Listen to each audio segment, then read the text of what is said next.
Hello students, we are back with the new lecture of chapter conservation of plants and animals. So आज के lecture में हमें जहाँ से पढ़ना है स्टूडेंट्स वो टॉपिक है एंडेमिक स्पेशीज़।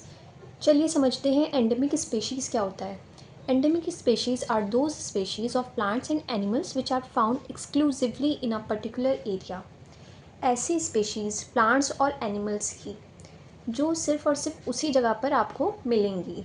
मीन्स बच्चों वो प्लांट और वो एनिमल्स आपको किसी और एरिया में नहीं मिलेंगे, वो उसी एरिया में फाउंड होंगे। ऐसे स्पीशीज़ को क्या कहते हैं? Endemic species. अब स्टूडेंट्स कुछ एंडेमिक स्पीशीज़ की बात ही है, जैसे कि साल एंड वाइल्ड मैंगो। ये दो एग्जांपल्स हैं एंडेमिक फ्लोरा के जो पंचमढ़ी बायोस्फीयर रिजर्व में मिलते हैं। मीन्स वो इसके अलावा और दूसरे एरिया में नहीं मिलते। And bison, Indian giant squirrel and flying squirrel. ये तीन किसके एग्जाम्पल है students? Endemic fauna means endemic animals के जो इस एरिया में ही मिलेंगे आपको, उसके अलावा दूसरे एरिया में फाउंड नहीं होंगे। Now students, Ahmed explains that the destruction of their habitat, increasing population and introduction of new species may affect the natural habitat of endemic species. तो स्टूडेंट्स क्या होता है, जैसे जैसे पॉपुलेशन बढ़ रही है, इनके हैबिटेट जो भी हैं, रहने की जगह, उनकी डिस्ट्रक्शन हो रही है, या फिर वहाँ पे न्यू स्पेशीज़ को, न्यू एनिमल्स या प्लांट को इंट्रोड्यूस किया जा रहा है। उससे क्या होता है, जो उस एरिया के अपने एंडेमिक स्पेशीज़ हैं वो खतरे में आ जाते हैं, वो डेंजर में आ जाते हैं, एंड उनका एग्जिस्टेंस एंडेंजर हो जाता है। Means may be in future वो एक्सटिंक्ट हो जाएँ। नाउ इन दिस बॉक्स हमें डेफिनेशन दी गई है। स्पेशीज़ जो हम वर्ड यूज़ कर रहे हैं, स्पेशीज़ का मतलब क्या है? एक ग्रुप ऑफ पॉपुलेशन का ऐसा ग्रुप जो केपेबल है इंटरब्रीडिंग। मीन्स वो इंटरब्रीडिंग करके अपने ऑफस्प्रिंग बना सकता है, अपने चाइल्ड बना सकता है। This means that the members of a species can reproduce fertile offspring only with the members of their own species and not with the members of other species. Interbreeding between the member of two similar species ही होती है।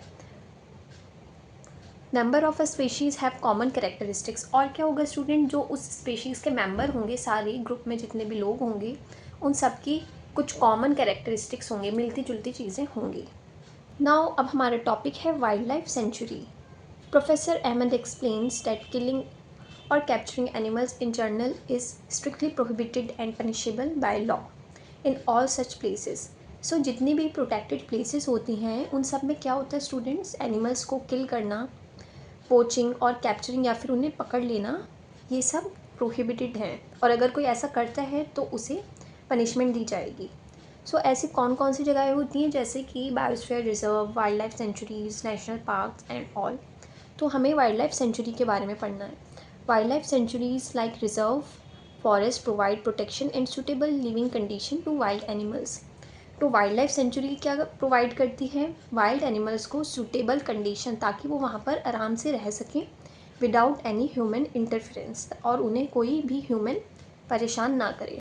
But कुछ activities वहाँ पे allowed होती हैं, जैसे कि to do certain activities such as grazing by their livestock. Grazing allowed है but in a limited manner. Collecting medicinal plants, या फिर लोगों को मेडिसिनल प्लांट्स वहाँ से चाहिए वाइल्ड लाइफ सेंचुरी से, तो वो भी ले सकते हैं। And firewood. It is pity that even protected forest are not safe. अब ये बताया स्टूडेंट्स, इवन इतनी सारी चीज़ें हैं बट उसके बाद भी ये प्रोटेक्टेड फॉरेस्ट भी सेव नहीं है, क्योंकि जो आसपास के लोग वहाँ पर रहते हैं, encroach upon them and destroy them, वो कभी ना कभी मौका मिलने पर उन्हें डिस्ट्रॉय कर ही देते हैं और रूल्स को तोड़ देते हैं। अब स्टूडेंट्स यहाँ पे बताया है, childrens are reminded of their visit to the zoo. Zoos are also places, zoo भी ऐसी प्लेसेस हैं जहाँ पे एनिमल्स को प्रोटेक्शन दी जाती है, बट यहाँ पे उनके नेचुरल हैबिटेट में नहीं। वाइल्ड लाइफ सेंचुरी में उनके नेचुरल हैबिटेट में ही उन्हें प्रोटेक्शन दी जाती है, जैसे कि फॉरेस्ट में। एंड इन जू आप उन्हें अलग से बाहर ले आते हैं एंड फिर उन्हें अंडर प्रोटेक्शन रखते हैं। Now students, national parks. On the road side there was another board on which written Satpura national park. यहाँ पे किस नेशनल पार्क का नेम यूज़ हुआ है? सतपुरा। नेशनल पार्क्स क्या होते हैं? These reserves are large and diverse enough to protect whole set of ecosystem. National park पूरे इकोसिस्टम को प्रोटेक्शन देते हैं। They preserve flora, fauna, landscape and historic objects of an area.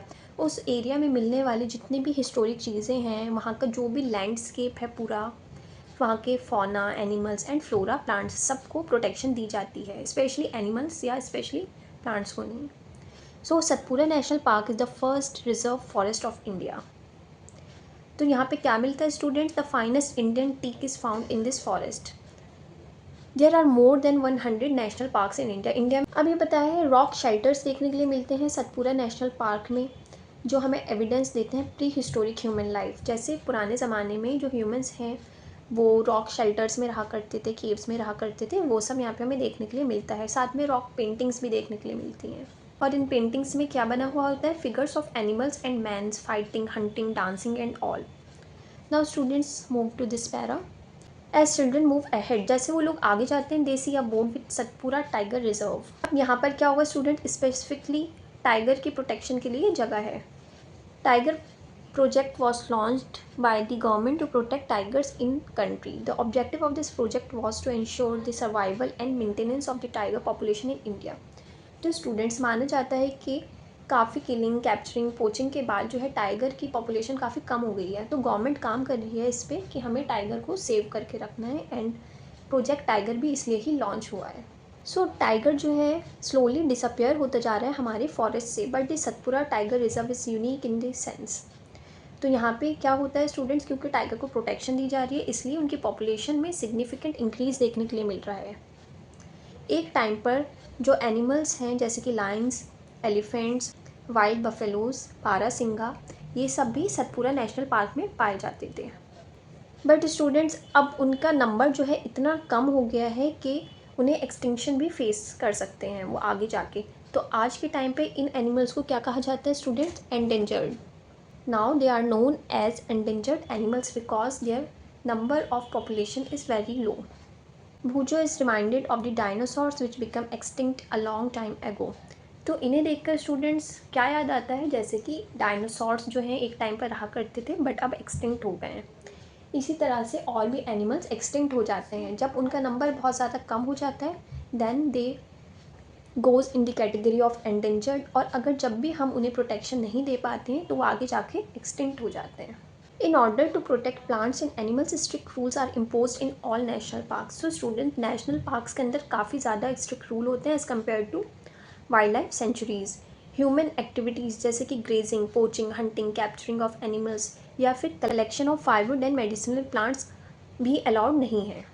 Now in this para, small animals are much more in danger of becoming extinct than the bigger animals. ये लिखा है student, small animals को बिगर से ज़्यादा खतरा है extinct होने का। At times we kill snakes, frog, lizard, bats and owls ruthlessly without realizing their importance in the ecosystem. हम छोटे छोटे एनिमल्स को मार देते हैं बिना उनकी इंपॉर्टेंस जाने, इकोसिस्टम में उनकी कितनी ज़्यादा इंपॉर्टेंस है, लेकिन उन्हें किल करके हम अपना ही नुकसान कर रहे हैं। चाहे वो साइज़ में स्मॉल है लेकिन इकोसिस्टम के अंदर उनका जो रोल है हम उसे इग्नोर नहीं कर सकते। अगर वो लोग एक्सटिंक्ट हो जाएंगे देन इकोसिस्टम पूरा बिगड़ सकता है। They form a part of food chain and food web. So students ecosystem की यहाँ पे डेफिनेशन दी गई है, काफ़ी इंपॉर्टेंट है। इकोसिस्टम किन चीज़ों से बनता है? Is made of all animals, सारे प्लांट्स, एनिमल्स, माइक्रो ऑर्गेनिजम्स जो भी वहाँ पर रहते होंगे, प्लस नॉन लिविंग थिंग्स भी, जैसे कि क्लाइमेट हो गया, sun, river, deltas, landscape and all, सब मिलाकर क्या बन जाता है? एक इकोसिस्टम। तो स्टूडेंट्स यहाँ पे हम अपना लेक्चर एंड करते हैं with the definition of ecosystem. I hope आपको सारी चीज़ें क्लियर होंगी। Thank you.